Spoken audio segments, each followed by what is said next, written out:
Welcome to another episode of the Investment Immigration Podcast, brought to you by Uglobal.com. I'm your host, Salman Siddiqui, and I'm joining you live from Berlin. So today we're going to talk about a country that we haven't covered in our show, and it's not really talked about much in the investment immigration space, and that country is Iceland. Now, a lot of people don't know this, but actually, Iceland has options for foreign applicants to gain residency there, but it doesn't have the same kind of options that we see in Portugal or in Malta. It's very different. This Nordic island nation has very different kind of rules for foreign business people, entrepreneurs.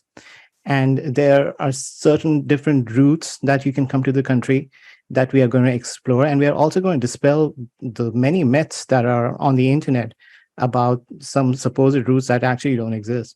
So today, to explore all of this, I have a very special guest on the show. Her name is Claudia Ashanie Wilson. She's the CEO at Claudia Partners, and she's actually based in Iceland right now. So welcome to the show, Claudia. Hi, thank you for having me.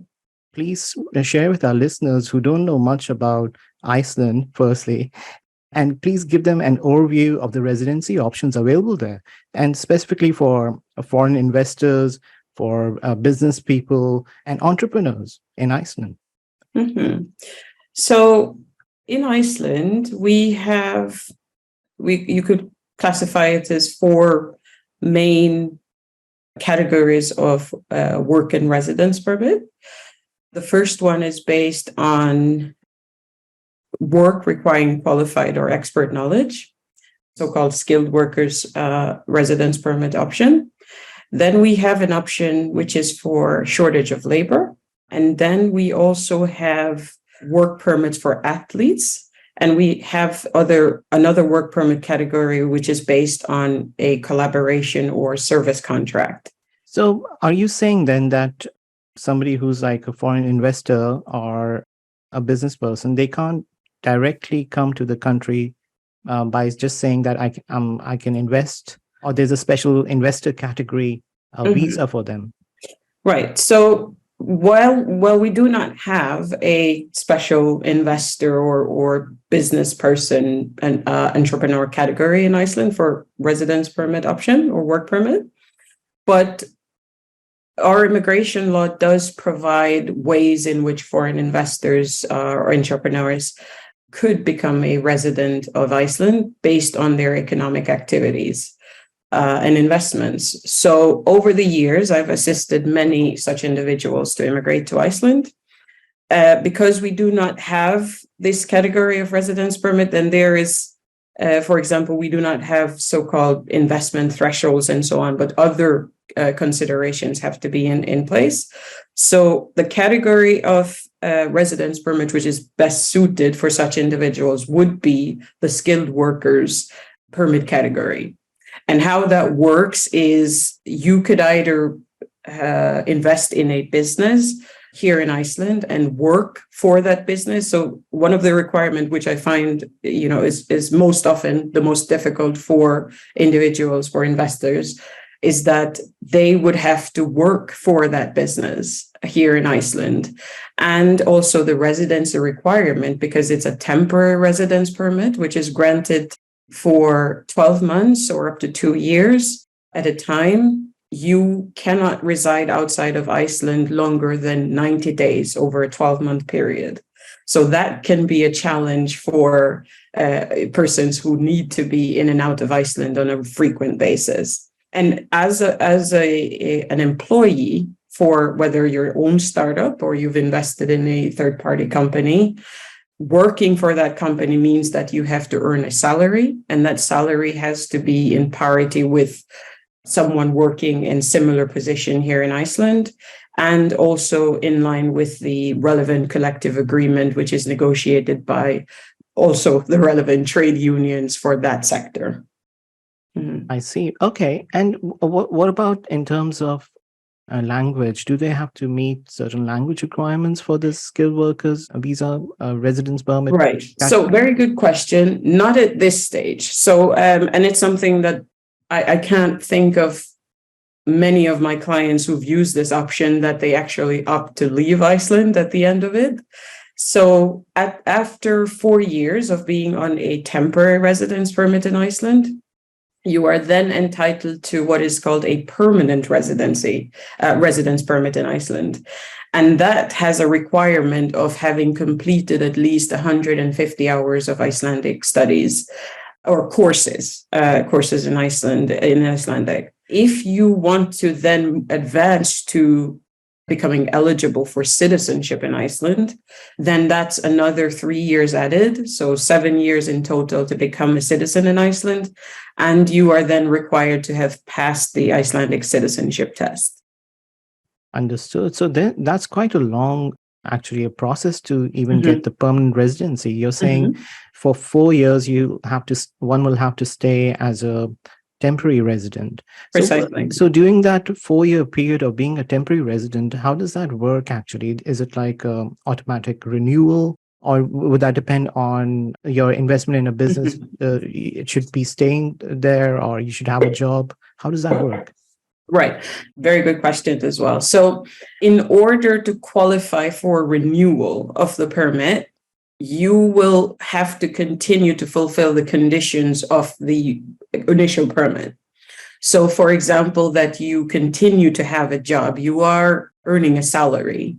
But we have some positive developments, which the law changed now just a few weeks ago, which allows now individuals, because what happened, or initially, such permits are tied to the company that hired you, whether, again, it's your company or a third-party company, a startup, whichever option you've chosen. But with this amendment to the immigration law, then it's no longer your ID, national ID, and your stay in Iceland is no longer connected to the company, but rather it's you have the residence permit and have an option to seek new employment over a period of time. I believe in this case, it's 1 year when you're a skilled worker and 6 months when you're an unskilled worker. So you don't automatically lose your permit rights. But again, if you continue to fulfill the conditions, which is an amendment to the law as well, that it's no longer just 12 months, but 2 years, you should be able to renew your permit with ease. I see. Okay. And before we explore further about the advantages of having a permanent residence card in Iceland, I want to also understand from you, for the benefit of our listeners, about what kind of skilled worker the government in Iceland wants. And if you could explain the outlook on immigration from the government's perspective, like what are they expecting, the kind of candidates and applicants they are interested in? So I think there's been enormous focus in recent months on persons in the area of tech and also in healthcare, because there's a shortage in both. I recently read an article where it talked about in the next 5 years, Iceland needs to produce at least 9,000 skilled workers in the field of tech in order to survive, for many companies to survive here in Iceland, or tech companies to survive. So there's an increased effort to get tech experts to Iceland. And also in the field of healthcare, we've seen that this sector has also relaxed its requirements in order and shorten also the process of getting foreign credential recognized here in Iceland, because there is a shortage of healthcare providers. So there's been an increase in that. And as I've mentioned, it has been very strict for persons that come from countries outside the EEA to obtain a work and residence permit in Iceland. So the rules, the amendment to the Immigration Act in the last few weeks was an effort, or is an effort, to sort of encourage professionals and experts to move to Iceland and want to take part in, obviously, or labor market here. Right. And that's the sort of trend that we are seeing actually across Europe, where, the tech and of course the health sector, after the post-pandemic, there's a renewed focus on that. So that's the kind of trend that we see. But what I want to understand from you is, say, for example, somebody's listening to a podcast and they're like, okay, I want to start up a tech startup in Iceland, or I want to invest my money in a established tech business in Iceland. What is the process for that? And what do they have to do for that? So if you could explain that, please. Yes. So you have those options. Obviously, if you want to start with establishing your own company here in Iceland, then you'd have to go through the process of establishing and registering a company, and you choose the company format that best suits you. I often advise clients on that, which one is best suited for the business model that the individual wants to bring to Iceland. And again, because of this requirement of physical presence in Iceland for quite a long duration, at least 9 months of that 12 months that you would be having your permit, or 18 months over the 24-month period, then you will always need to be here. And I cannot understand that that's a challenge for individuals who just want to invest. So either way, whether you invest in a company, and the purpose obviously is to gain the residence permit, because you can invest in a company without having to live here or move here. But if the purpose is to gain residency in Iceland, then you will always have to work for that company and live here during that time. So, either way, investor or you're doing your own startup, that's the requirement, at least. And I think it's the most important one, really, for most, and the most challenging one, I would say. Maybe not most important, but most challenging for investors.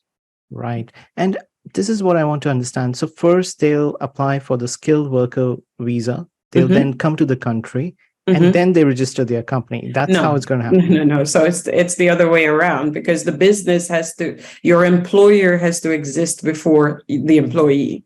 So if the startup is your employer, then you will need to establish that company.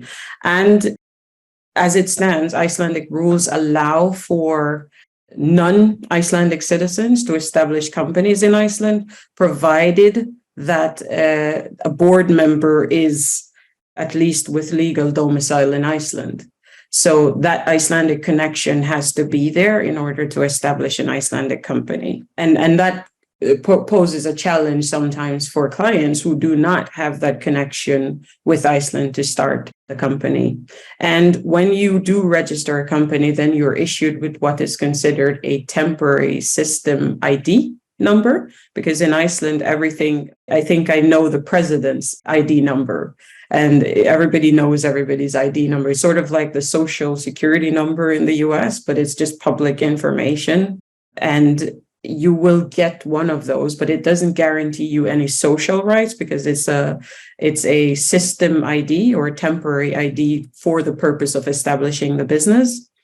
But once you've obtained a residence and work permit in Iceland, then you will get a permanent ID, which then gives you access to Icelandic social system. I see. Okay. All right. Now that makes sense. So, and this is for establishing a new business. Now, what if somebody wants to invest in a established business? What happens for that? Yeah. So then you have the option of investing in an established business. But I do note that there are certain restrictions, for example, on certain areas that foreign nationals would have a challenge investing in. So, for example, some businesses and field of businesses that are, prone to restrictions. In the fisheries, foreign nationals can only invest up to 25% have shares of up to 25% in Icelandic companies. Regarding irrigation rights and waterfalls and geothermal energy, only Icelandic nationals can do that, and also nationals of the EEA. Without having residency or legal domicile in Iceland, you're also restricted from purchasing, to a certain extent, real estate in Iceland. So even if you will purchase it I believe it was also 25% or 25 hectares, I can't remember the figures now, but you would have to also apply from an exemption with the relevant ministry in order to purchase that property. So there are restrictions to certain areas that you can actually invest in, even if you want to then work with that here in Iceland. Right. And thank you so much for clarifying those points for us. Mm-hmm. Now, speaking of real estate, now, as you know, a lot of foreign investors feel very safe in putting their money in real estate. And I mean, especially in many EU countries, I've seen that people prefer to put their money, park their money in some villa or some commercial property, which they can then rent out. Yes. But say, for example, a foreign investor is interested in doing that in Iceland. Can they, just in theory, they can do that via the skilled workers route. First, they come in, establish their business, and for that purpose of their business, they buy a commercial building for their offices. Can they do that? Precisely. Yes. So if you have once your domicile is registered in Iceland, you have a lot of access to purchasing certain businesses or investing in some here in Iceland. So for an investor who wants to invest in Iceland in real estate, one way is obviously to establish that company, and then the company is investing in that real estate, right? Also, once you gain your own legal domicile in Iceland as a personal investor, then you can go ahead and make those investment contributions. Again, just, with the limited restrictions that I've talked about in certain areas. Right. And what about buying real estate for personal use, like a villa or an apartment to move their family? Once your domicile is registered here, then you're a legal resident, then you have the option to purchase real estate in Iceland for personal use. Yeah. Right. So, but the difference, I think, which is in Iceland and compared to, say, other countries that we hear, is that just based on your investment in real estate, that cannot be the basis for your residence permit, right? Precisely. Yeah. That's something that is maybe uncommon to some places, but here in Iceland, that is true. The basis for your residency in Iceland is, as I mentioned earlier, is very defined in the Immigration Act. And so you have these categories, at least with respect to the purpose of working here in Iceland. Those are the only ones that we have at the moment. Perhaps we could add to that, if you are a student and you're entitled to work 40% during active school term, and then you can gain a temporary work visa for that purpose as well. And even students have their own startup companies, which they then post-graduation work for full time. And I've had many clients like that before. I see. Okay. That's one way to go. First come in as a student and then start up your business. That's, of course, a nice way to do that. Let's also talk about the permanent residency bit that we were talking previously. So what are the advantages of being a permanent resident in Iceland compared to, the temporary resident? What gives you that additional advantage? Right. So it gives you huge advantage in many ways. And for investors, that becomes critical because you're allowed to stay outside of Iceland for up to 18 months at a time versus only 3 months when you're on temporary residence permit options.